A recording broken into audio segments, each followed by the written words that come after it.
Welcome back to Geeky Philosopher, the place where we turn the world's most powerful books into timeless lessons that sharpen your mind and elevate your life. Today we dive into a groundbreaking psychological masterpiece, Thinking, Fast and Slow, by Nobel Prize-winning psychologist Daniel Kahneman. This book is a journey through the dual systems of our mind, the fast, intuitive one, and the slow, deliberate one. It reveals why we make bad decisions, how biases distort our thinking, and what we can do to make better choices in life, work, and relationships. Buckle in, because this is not just about knowledge. It's about reclaiming control over how you think. Kahneman opens with a powerful idea. Your mind runs on two systems. System 1 is fast, automatic, emotional, and intuitive. It's always on. System 2 is slow, effortful, analytical, and logical. It wakes up when you consciously focus.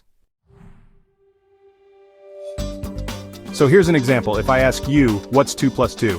You answer instantly, that's System 1. But if I ask, what's 17 times 24? You pause and think. That's System 2. System 1 actually runs the show about 90% of the time. It helps us survive, but it can also lead us to make mistakes, because it jumps to conclusions without really checking the facts. System 2 is, smarter, but honestly kind of lazy. It trusts System 1 way too much, often just approving its answers without much scrutiny. And yeah, this is really the core of our cognitive weaknesses. We'd like to think we're rational beings, but Kahneman exposes how much we're influenced by biases. Let's look at some of the most important ones. Anchoring bias. We rely too heavily on the first piece of information we see. If I say, is Gandhi older or younger than 114? And then ask you his actual age at death, your answer will skew higher than if I'd asked, is he older than 35? Availability heuristic.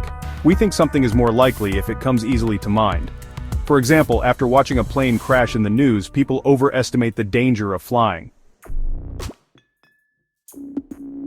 So, when faced with a complex question like, how happy are you with your life, we often end up answering an easier question like, how happy am I right now, without even realizing we've swapped them. We actually hate losing more than we like winning. Losing $100 feels way worse than gaining $100 feels good. This kind of thing leads us to make irrational decisions just to avoid losses, even when, honestly, the risk is worth taking. Kahneman's Nobel-winning work is prospect theory, which explains why people value gains and losses differently.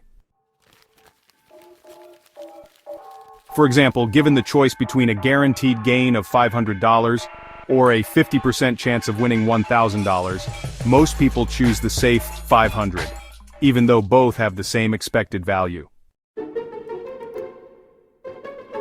But when it comes to losses, if you have to pick between a guaranteed loss of $500 or a 50% chance of losing $1,000, people now gamble, hoping to avoid the loss.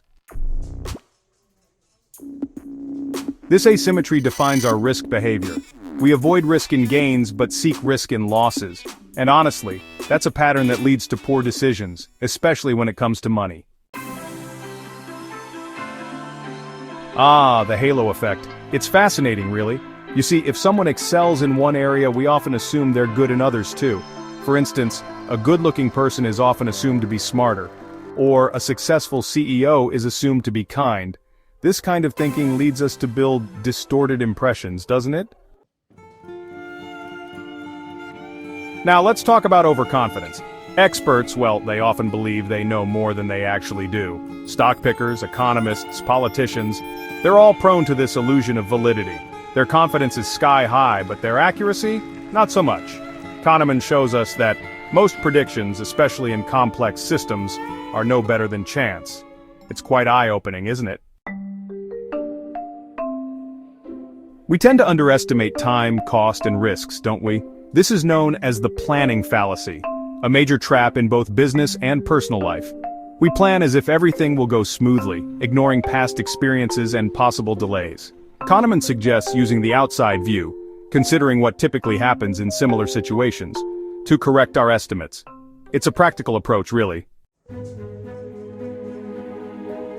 One of Kahneman's most profound insights is that we actually live with two selves: the experiencing self, which lives in the moment, and the remembering self, which writes the story of our lives. These two selves, well, they value different things. For example, a vacation with a rough end is remembered poorly, even if most of it was great. We don't choose between experiences. We choose between memories of experiences. This insight really changes how we design our lives. Do we want to feel good now, or remember feeling good later? Despite all these mental traps, Kahneman isn't pessimistic.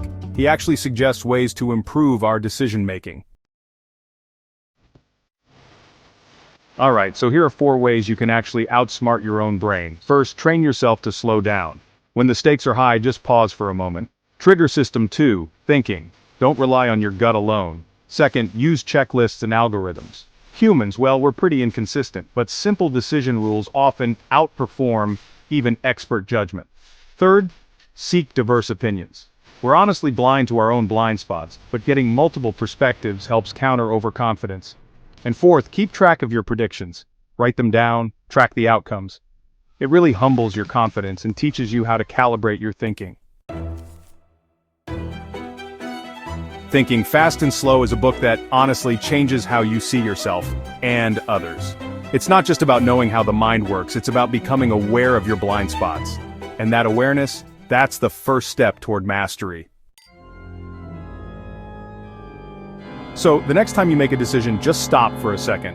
Ask yourself, is this System 1 jumping to a conclusion, or is System 2 actually awake?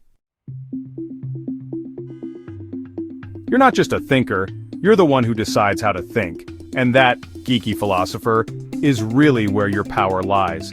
If this summary sharpened your mind, why not share it with a friend who thinks fast or slow? And hey, don't forget to like, comment, and subscribe to Geeky Philosopher for more mind-expanding insights from the world's greatest thinkers.